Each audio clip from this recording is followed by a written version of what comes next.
Teman dekat siapa tuh jadinya? Teman dekat aku. Iya deh. Tapi teman dekat gua lah. Soalnya nomor punggungnya 13 sama dengan tanggal lahir saya. Oh gitu. Happy birthday. Asik yang ulang tahun. Terima kasih diucapin dulu. Iya, keren banget.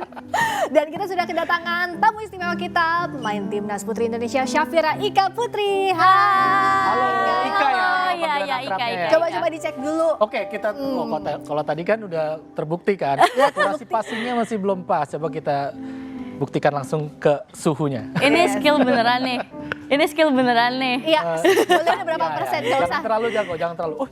Wow. Oh, boleh. Baru ngetes aja langsung. Baru Jangan ngetes, dulu. baru ngetes. Oh, baru JR, Baru Jiar. jiar. Kita coba sekali lagi ya. Wih, tepuk tangan emang suhunya. Ya, Ika. Boleh duduk silakan. Silakan duduk. Silakan, selamat datang di Sapa Indonesia Malam Akhir Pekan. Ika, selamat ya, bangga banget loh. Timnas Putri Indonesia Makasih juara, banyak. keren banget. Tapi aku tuh penasaran ya, Fit, Ika. Sebenarnya kok bisa sih dirimu tuh suka bola? Awalnya gimana? Aku udah dari kecil Kak, umur 10 tahun aku udah main bola kebetulan. Sekarang umur? Umur 21 tahun. Wih, udah 11 tahun. Iya, udah 11 tahun Itu main bola. main bola di jalanan kayak anak komplek dan anak kampung gitu ya? Iya. Atau ikut SSB? Ikut SSB. Oh, awalnya? Langsung serius berarti ya? Iya. Awalnya aku atlet badminton malahan. Lah, kok bisa nyebrang gitu? Iya, karena dulu ada cedera di tangan, terus kayak aku punya adik cowok ngeracunin aku buat masuk main bola sih dia. Oke, Jadi dari situ awalnya. rezekinya di bola, Fit, berarti. Tapi adiknya masih main bola kan sampai sekarang? Udah enggak? Iya, tuh keren. Oh, adiknya main badminton berarti sekarang. Adiknya cowok kan? Cowok, adik aku cowok. Tuh, berarti rezekinya lewat adik di bola Betul. sekarang. Terus proses latihannya kayak gimana sih sampai bisa masuk timnas? Nggak gampang pasti ya? Iya betul, nggak gampang pastinya karena pas dari umur 10 tahun itu aku masuk SSB, aku cewek sendiri. Oh iya? Semuanya cowok. Jadi kayak ya pasti banyak kayak emang cewek bisa main bola ya kayak gitu-gitu. Karena orang masih awam kan cewek main bola. Itu sih cobaan dan rintangannya jadi atlet cewek. Berarti memang pada zaman Ika ikut SSB belum banyak SSB putri ya? Iya belum banyak, masih bahkan nggak ada ya kalau di kota aku belum ada. Oh gitu? Iya, tapi kalau sekarang udah banyak banget. Ya banyak lah, apalagi habis juara. Pasti lebih banyak lagi nih ya. Anak Indonesia yang pengen jadi pemain bola. Iya, banget. Terus sampai ke seleksi itu kayak gimana sih prosesnya, Kak? Awalnya itu ada turnamen Piala Kartini. Waktu aku umur 14 tahun, pertama kali aku timnas. Udah 7 tahun berarti. Ya, 7 tahun 7 lalu. tahun aku main di timnas. Awalnya itu pialanya turnamennya di Jawa Tengah. Aku bela Bangka Belitung. Oh. Dan juara, terus ada talent scouting juga. Dan di situ ada head coach timnasnya, waktu itu masih coach Ruli Nere dan coach Yopi. Dan di situ aku kepilih dan pertama kali aku jadi timnas dan jadi kapten timnas juga. Wih, keren Gokil. banget. Kalau nggak salah gue baca ini salah satu pemilik caps terbanyak di timnas putri adalah Ika, bener gak sih? Bener, alhamdulillah. Alhamdulillah, keren Luar banget. biasa loh. Luar Senior biasa. berarti ya. Senior. Asalnya satu-satunya perempuan di SSB sekarang membuktikan bisa leading dan juara timnas putri. Tapi gimana sih prosesnya tuh seketat apa sih saat di timnas gitu? Kalau pas di timnas sih banyak ups and downs-nya juga ya, karena kan di timnas kita belum ada kompetisi juga, jadi agak susah gitu. Dan tapi untungnya di timnas yang cewek ini banyak training center gitu, jadi kita kayak training centernya lama, selama 1 bulan, 2 bulan, jadi bareng-bareng satu tim gitu. Dan ya itu kita lewatin gak gampang juga, prosesnya lama, nggak semudah itu juga. Kita juga banyak trial and error, lawan-lawan tim luar negeri yang grade-nya udah grade 1, yang bahkan kita belum sampai ngebayangin, oh ternyata di luar negeri tuh levelnya udah beda banget kayak gitu. Iya, Oke. Nah, kan sama-sama kita tahu ya ini olahraga yang nggak gampang. Di lapangan apapun bisa terjadi. Ya. Main keras misalkan, Iya, full betul. body contact, bahkan tackle keras sering terjadi. Nah, Ika tuh ngatasinnya gimana? Apalagi Ika kan kalau nggak salah back betul Ya posisinya? betul. Lebih sering Body contact. berani body contact atau lebih sering menghindari tackle-tackle keras? Kalau untuk timnas ya harus berani ya untuk berjuang lawan negara, soalnya untuk negara. Pastinya banyak sih stigma-stigma orang kayak kalau main bola tuh emang harus keras, emang lu cewek bisa gitu kan. Pasti kayak ya ternyata aku bisa buktiin bisa bawa juara untuk timnas Indonesia juga. Tapi waktu itu sempet sih ada emang pas kena body contact tuh sampai cedera parah, patah tulang gitu-gitu ada. Wow. Pernah ngalamin. Iya, dan yang juga harus dijaga adalah moodnya. Karena kan stigmanya nih, kalau misalnya pemain cewek itu harus pandai-pandai menjaga mood. Iya nggak sih pada prakteknya? Terus kayak gimana saling support satu sama lain? Kalau di luar lapangan iya, cuman kalau di dalam lapangan kita harus profesional ya, apalagi sebagai atlet profesional. Jadi ya kalau di dalam lapangan emang harus ya apapun moodnya, apapun kegiatan yang di luar kita harus tetap fokus di lapangan. Itu tuh. Berarti Jadi kalau jeda turun minum di ruang ganti itu fokus dengerin pelatih ya, bukan ngejulitin pemain lawan. Ada nggak sih lu kali-kali ngegosipin pemain lawan? Oh ada pasti kayak nih nomor ini mainnya jago banget, hati-hati ya, pasti kayak gitu. Gitu ya, gitu. tapi lebih ke masuk lagi ke Iya, dalam pertandingan. bukan ngejulitin orangnya. Tetap ngobrolin pertandingan ya. Iya, karena harus fokus lah ya, apalagi bela negara itu, Iya, betul. tanggung jawabnya gede banget karena nggak semua orang juga bisa terseleksi jadi timnas kan, Iya Kak? betul sekali.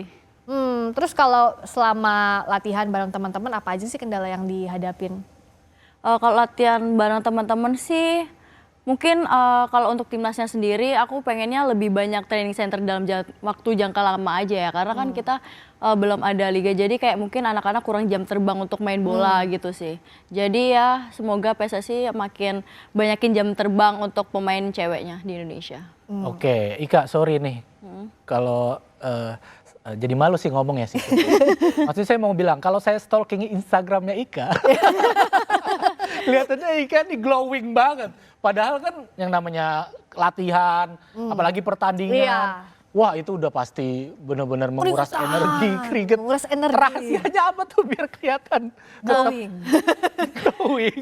Kan kita tetap pada dasarnya cewek ya. Aku selalu dikasih tahu ayah sih, kamu tuh olahraganya cowok tapi tetap di luar lapangan harus tetap cewek anggun kayak gitu. Ayah selalu ngasih tahu kayak gitu. Di skincarean Sama tetap mama. ya? Iya. Tuh, skincarean, sunscreennya SPF-nya pasti 50 plus ya? 100 Kak. 100? Iya, Oh ya aku ampun. pakai 110 di badan, Oh, 100 di muka. Iya soalnya kan gitu. panas ya, waterproof juga pasti ya? Iya pasti. Berarti kalau Apa ada bedanya 50 plus plus sama 100 plus plus, David? David pakai yang mana biasanya? saya mau dipakai apa aja nggak nolong. Jadi kalau ada berita pemain timnas yang sedang bersinar tuh bersinar di lapangan karena memang glowing Iya. dan bersinar juga cara mainnya Mainnya, gitu ya. Iya, memang harus dua-duanya ya. Iya, memang tuntutan harus kita sebagai dua-duanya. perempuan itu ya, Kak, tuh keren banget. Tapi memang kalau sehari-hari itu antar perempuan nih ya, satu tim tuh biasanya kan suka jadi ngegeng di luar timnas juga. Nah itu kayak gimana sih keseharian kalian di luar? Keseharian kita kalau di luar lapangan sih, ya apalagi kalau cewek-cewek ya rumpi-rumpi kayak gitu sih sama aja. Kayak ya misalnya hari ini kita libur latihan, kita kemana yuk bareng-bareng. Ya kadang keluarnya satu tim kayak anak-anak ini aja, geng mana gitu, satu tim bareng-bareng gitu sih. Emang dekat juga secara personal berarti ya, nggak Iya, cuma di tetap. lapangan doang. Ya, itu kan juga meningkatkan keharmonisan pas di dalam lapangan juga. Jadi kita bisa kenal satu sama lain, nih anak ternyata personalnya kayak gini, kayak gitu-gitu sih. Chemistry-nya harus kebangun. Iya, chemistry-nya harus dibangun Nah juga. roommate-nya itu aja atau biasanya kan ada yang udah roommate-nya kalau misalkan Iya. lagi pertandingan, Iya. udah cocok sama Bestie ini aja nih. aku, Bestie gitu. aku, kayak gitu. Kadang coaches ya sering diubah-ubah sih biar kayak kenal satu sama lainnya aja kayak gitu. Oke, nah yang gak kalah penting juga gimana biar timnas putri Indonesia itu makin maju, iya nggak sih? Butuh ada kompetisi dan lain-lainnya, kita akan bahas tapi iklan dulu kali ya, Fit. Oke. Kita di Sapa Indonesia Malam akan kembali sesaat lagi, jangan kemana-mana.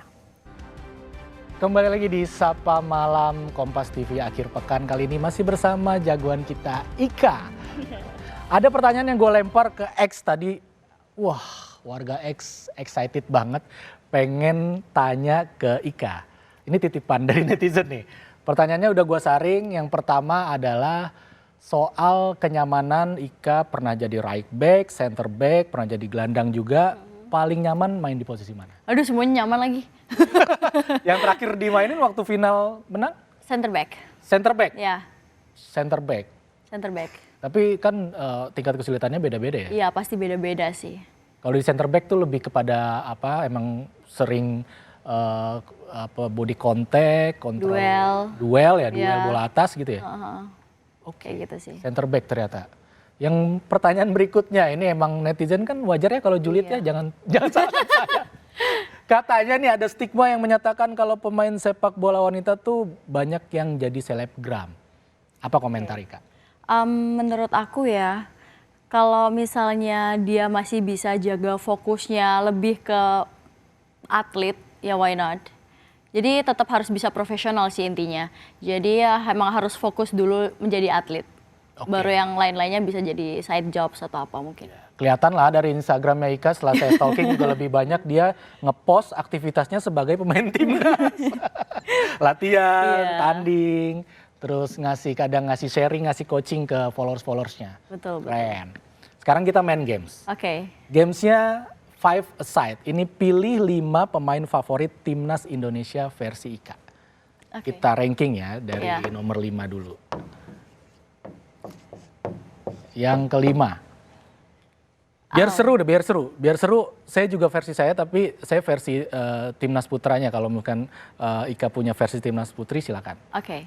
Yang pertama yang kelima nomor 5 favorit saya pemain timnas adalah Sefaimut. Bambang Pamungkas. Ini versi saya. Oke. Versi Ika? Sefaimut. Seva. Ya. Seva. Ya. Yang keempat saya sangat suka dengan Boas Salosa.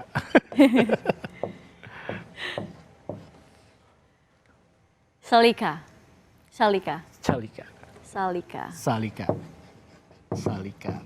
Oke. Ya. Yang ketiga saya suka kiper timnas Indonesia Hendro Kartiko. Ika? Fani. By the way ini nih, spidolnya coba ganti dulu nih biar lebih jelas. Biar lebih jelas? Ya. Kayaknya sama aja deh. Yang kedua, wah saya lagi suka banget sih sama Tom Haye. Kalau Ika? Zahra. Zahra Musdalifah betul? Yes, Zahra Musdalifah. Wah, nomor 1 nih agak sulit, tapi saya suka legenda timnas kita yang punya tendangan salto yang sangat fenomenal, yaitu Widodo Cahyono Putro. Kalau Ika? Claudia. Wow, Claudia. Oke. Claudia Suneman. Suneman, sang pemilik Gol tendangan terbanyak. jarak jauh. Ya, Dan gol terbanyak juga di timnas Indonesia. gol terbanyak, rekor gol Ya. terbanyak di Indonesia. Dan mostly dari luar kotak penalti ya kalau. Ya, keren-keren banget kan. Oke, tepuk tangan buat Ika. Keren. Silakan balik lagi ke kursinya, ke sofanya. Seru banget ya tadi ya milih siapa aja pemain dan komentar netizen ternyata juga artinya banyak sekarang warganet kita warga Indonesia udah mulai aware nih bahwa kita punya timnas putri yang berprestasi. Cuma kan PR-nya adalah kita belum punya kompetisi. Nah, kalau dari sisi Ika gimana sih sebagai pemain lihat ini? Sebagai pemain sih kita pastinya tetap profesional ya di dalam lapangan, mau ada liga atau nggak ada liga kita harus tetap fight di dalam lapangan untuk timnas Indonesia pastinya.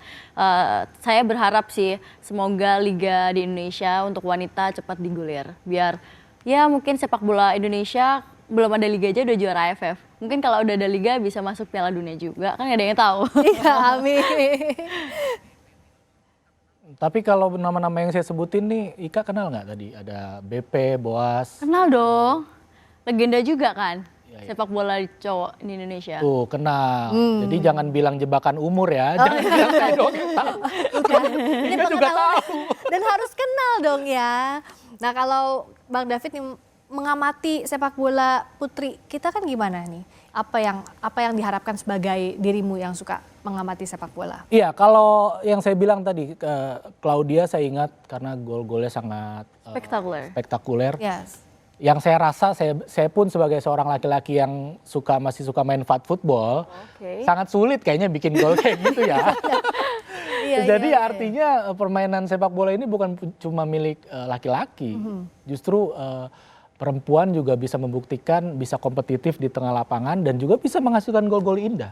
Iya, bener banget. Tadi kan Ika bilang bahwa harapannya ada kompetisi ya untuk timnas perempuan kita, untuk sepak bola perempuan kita. Karena belum ada kompetisi aja udah juara Piala AFF, apalagi kalau ada. Nah tapi sejauh ini dirimu yang ada di dalam timnas, progresnya kayak gimana sih yang kamu lihat?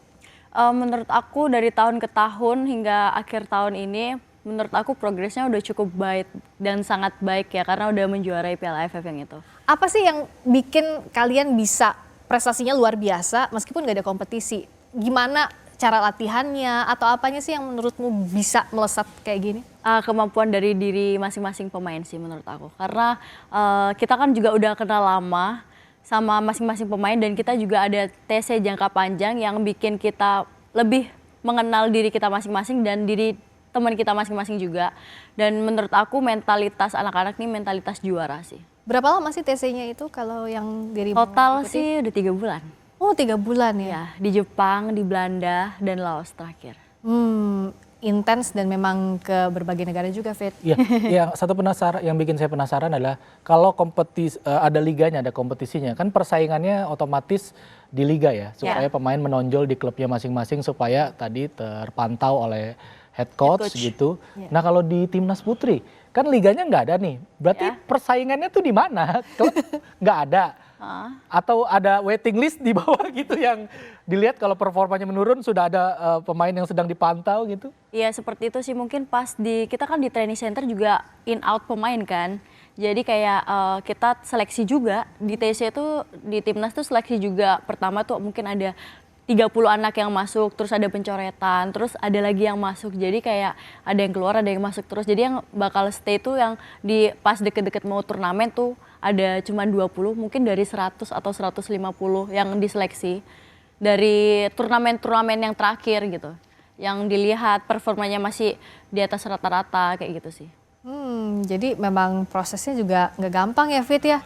Nah kalau nggak ada kompetisi, terus gimana sekarang kalau yang dirimu lihat untuk penjaringan timnas putrinya? Mungkin lebih ke turnamen ya, meskipun nggak ada kompetisi, mungkin masih tetap ada kayak turnamen-turnamen, dan sekarang masih ada berjalan turnamen Pertiwi. Oh gitu, memang masih ada ya? Iya, dan itu juga ada talent scouting buat timnas-timnas yang U17, U20, kayak gitu sih.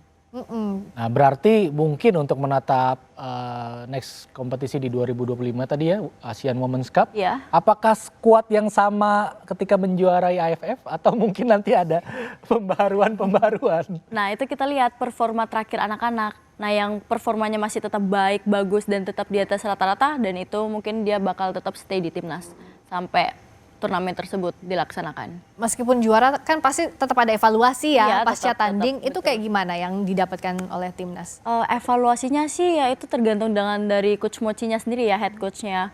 Mungkin dengan pergantian pemain atau mungkin TC kita dengan jangka yang lebih panjang lagi dari yang 3 bulan itu. We'll see lah.